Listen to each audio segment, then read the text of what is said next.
My name is Shaun Attwood. I smuggled over $10 million worth of ecstasy into America from Holland. This is how crime works. At the height of the ecstasy ring, I had about 200 people working for me. Largest ever shipment was 40,000 pills, and we were competing against an underboss for the Gambino crime family, Sammy the Bull Gravano.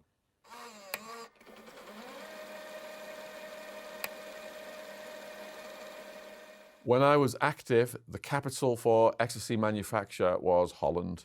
5 of the most common ones back then were White Doves, Mitsubishis, Eurodollars, Teletubbies, dollar signs. A pure ecstasy pill should be 100 to 125 milligrams of MDMA and clay. So they put the powder into the press and it comes out with a logo on it.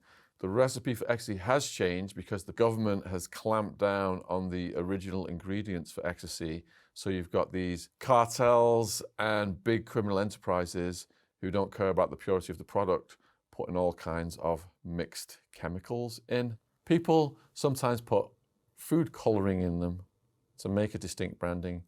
Most of the pills that had the food coloring in them were not the pure presses, the beige presses from Holland. Every time a new pill came out, people would say, this is the bomb, this has got double stacked MDMA in it. But generally, if it's 100 to 125 milligrams of MDMA, you're going to get the same hit. At the height of the ecstasy operation, we could commission a pill to be designed in a certain way, but we opted not to because we believed it would attract law enforcement. On the website Dance Safe, they had all of the pills, photos of them, and they gave the exact ingredients in the pills. So, we were already in very good standing for the quality of our product.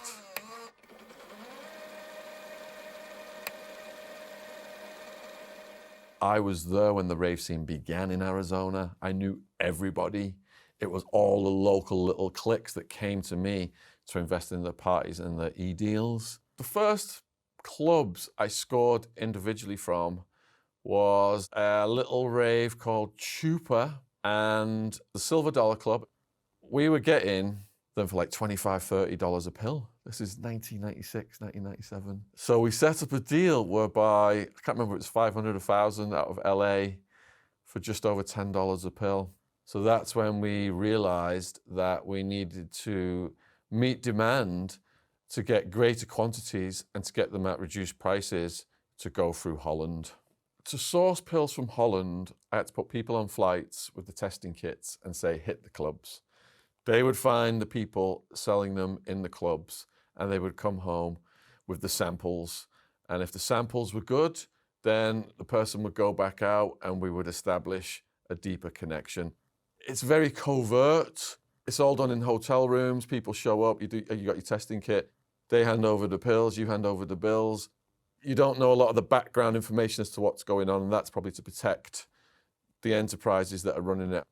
Once we started to source pills out of Holland, we were getting tens of thousands per shipment, but we didn't have to do it as often then. It might be, every month, every couple of months, something like that. Wildman, my best friend from childhood, became my main bodyguard in Arizona. When Wildman was on his first stay, he opened the door into a world of gangsters, contacts I wouldn't have made. I got to meet all these characters, and one of them in particular, he was in a situation with the cops and we protected him, and he said, from now on, me and my brothers have got your back, and that was the New Mexican Mafia.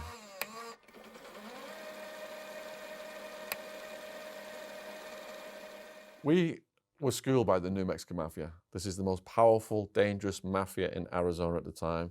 They tried to assassinate the head of the prisons, head of the Department of Corrections. They said to me, Shaun, if you get pulled over leaving our house, the cops don't have a right to get in your vehicle unless they have probable cause. They're going to ask you, can I search your vehicle? You can say, no, I'm in a hurry. And if they insist on searching the vehicle and they find something without probable cause, that is the fruit of the forbidden tree. We will post your bail bond right away. We will have a lawyer come and visit you right away.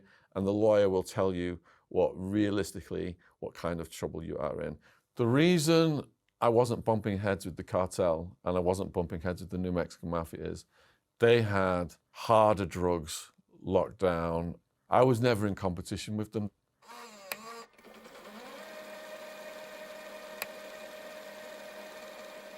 So in the beginning from Holland, we were doing it through the mail.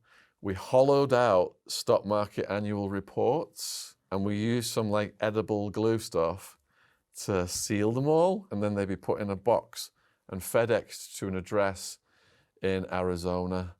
And we had various addresses. I flew people over from the UK, built up credit in their names, rented houses in their names, and bought cars in their names, all for use within the criminal enterprise. We would go from Hermosillo Airport, we would fly over to Mexico City, then you could take Air France to Paris, and then you get the train over to Holland.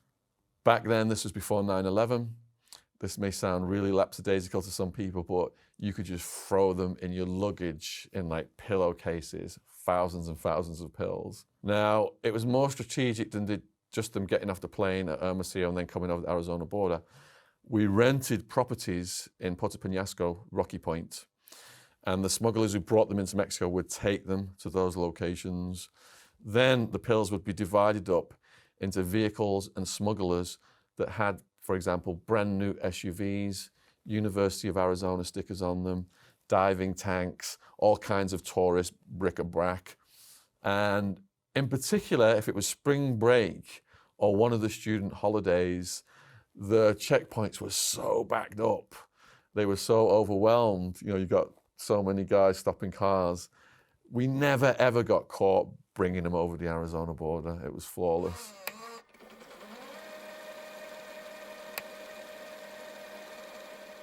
Better Call Saul, these people exist. They may seem like stereotypes, but they're based on what's really happening in America. I mean, there's so much money in drugs. So I was number one. I was coordinating the operations. Wild Woman was number two. She's from Liverpool. Wild Man was number three. 3 English people at the top. The rest were all local people from America, mostly people that originated in Arizona.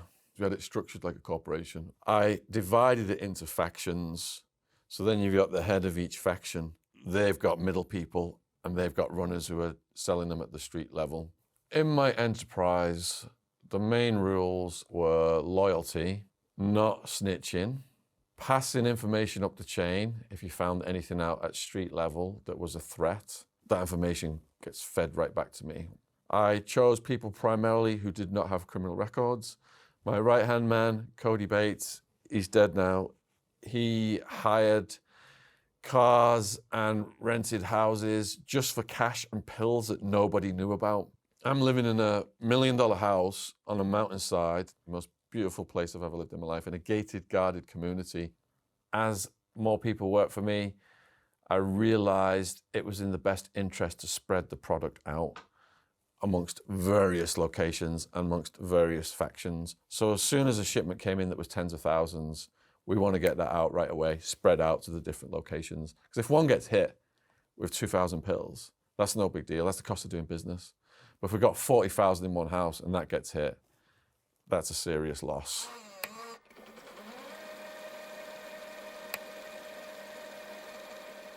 At the height of it, we had people from other states coming to us. Even people would fly from Chicago and states on the other side of America to come to us. We had pagers, never spoke about big deals on the phone to anyone. Cody Bates, he had the house rented where the product was, where the cash was that nobody knew about, and he would do the rounds. So he would drop off to the head of each faction, pick up the cash. If everything was going smoothly, that was fine.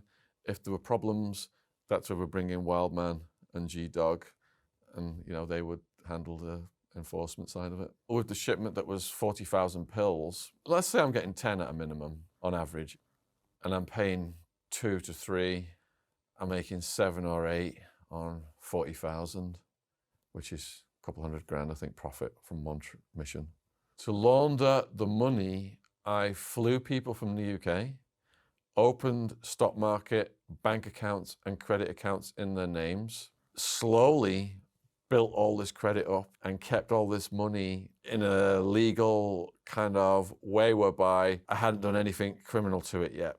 But once the enterprise was massive and I knew I had to burn through these accounts and these names, I just started investments in rave clothing and music stores.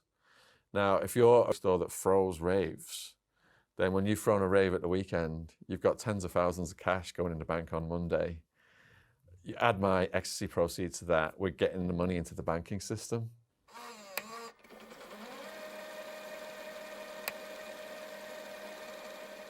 Before Sammy the Bull Gravano entered the scene, I had a reputation for getting the white and beige presses out of Holland, and that was the primary source of supply to Arizona, to the raves and to the clubs. What you've got to bear in mind is people say, if Sammy the Bull Gravano was in competition with you, this is the Italian mafia, the Gambino crime family.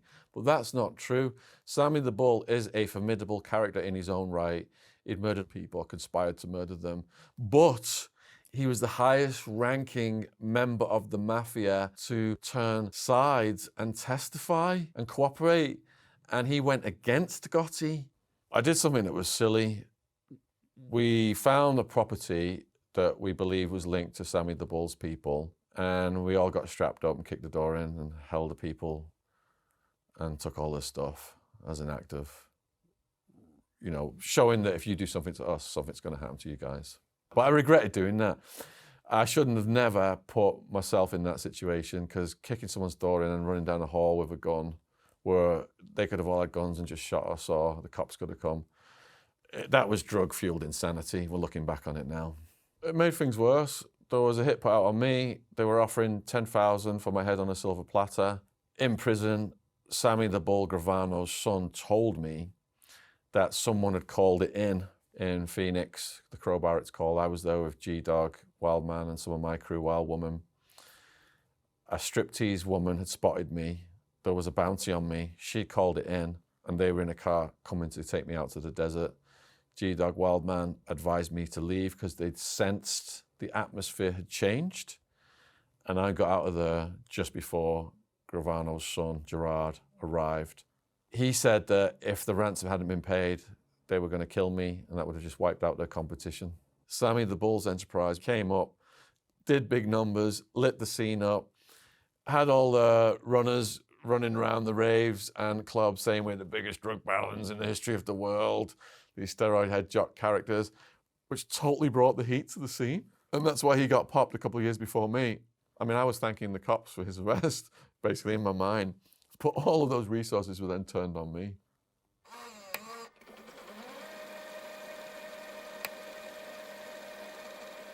It was May 16th, 2002 when the SWAT team came. I thought once I quit the importation, I got away with it. I thought they had to catch you with the drugs. All it takes is someone from your past within 7 years, statute of limitations, to tell the cops they've done a deal with you and they've got you. Don't need the drugs. We used the lawyer from the New Mexican Mafia. He was a loophole lawyer.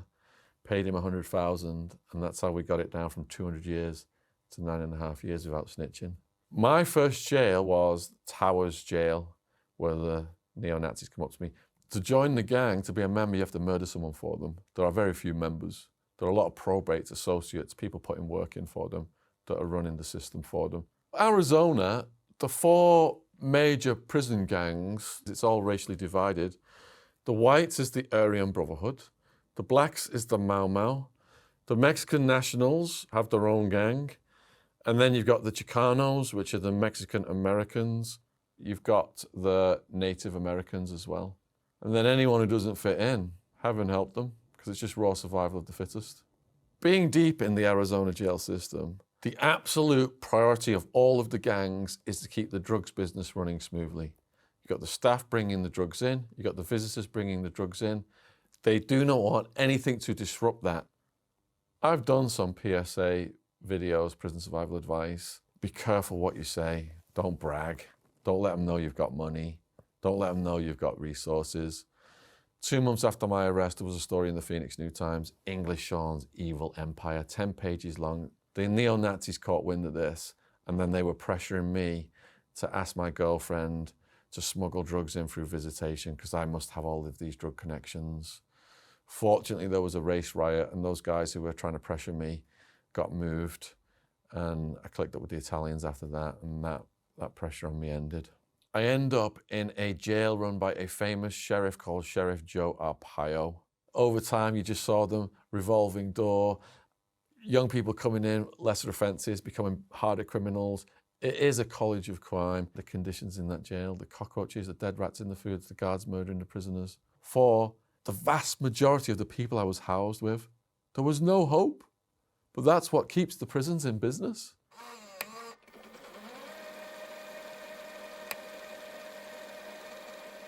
The illegal black market in drugs created by drug laws is so vast, and now we've got hundreds of thousands of dead in Mexico, and all this knife crime in London, this is what the cops are telling us, revolves around young people competing for the black market profits in drugs created by drug laws. I was operating during a relatively innocent phase of the introduction of ecstasy to America. Now everything is monopolized by organized crime. And it doesn't matter who gets arrested in organised crime, they always have the resources to pay the officials off to keep the drugs flowing. I lost absolutely everything, spent 6 years incarcerated. There's a clip where I'm at an airport in London, I think it's Gatwick or Heathrow, and I'm all shell-shocked looking, hugging mum, dad, sister, mum's crying, in the car, out of the airport. Stayed at my parents' house for a year.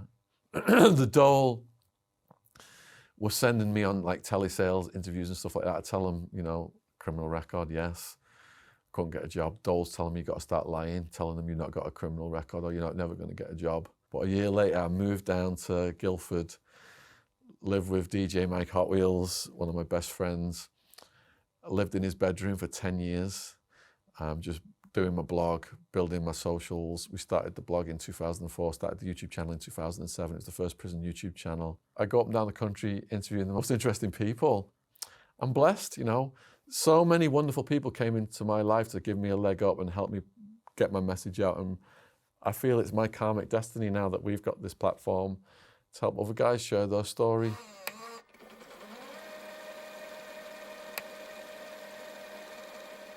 It was the late 1980s, and all of a sudden, on the weekends on the news, there was these stories of cops chasing around young people who were wide-eyed, wearing baggy jeans, with like acid, LSD logos on them and stuff.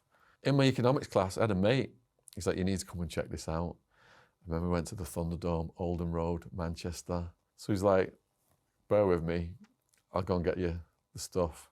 So I took the pill, and then once I started dancing, I never wanted to stop. I never wanted the party to end. And I was like, I finally found myself. And that's how raving became my religion. So going back generations of my family, some settled in Chicago, and some retired in Arizona. I had 2 aunts, 2 of my dad's sisters ended up in Arizona. And one of them I would visit as a kid. When the airplane comes into land, you look out and you see all the swimming pools in the backyards. So I was already thinking, might want some of this when I finish university. That's what I did. If I could go back and tell myself one piece of advice, it would be stay on the path of slow and steady progress in life. I started following the stock market when I was 16. I was worth a couple of million in the stock market in my late 20s. That was before all this drug activity. I didn't need the money, it was ego. My ego was as big as the Grand Canyon at the top of this. Pablo Escobar was worth billions. His brother said, let's buy our own island and kick back and not get arrested and not get killed and not spend the rest of our lives in prison. Pablo said, I put the president in power. I've got 10,000 people working for me. You want me to kick back on some boring old island? It's not money, it's ego and being a character in the scene.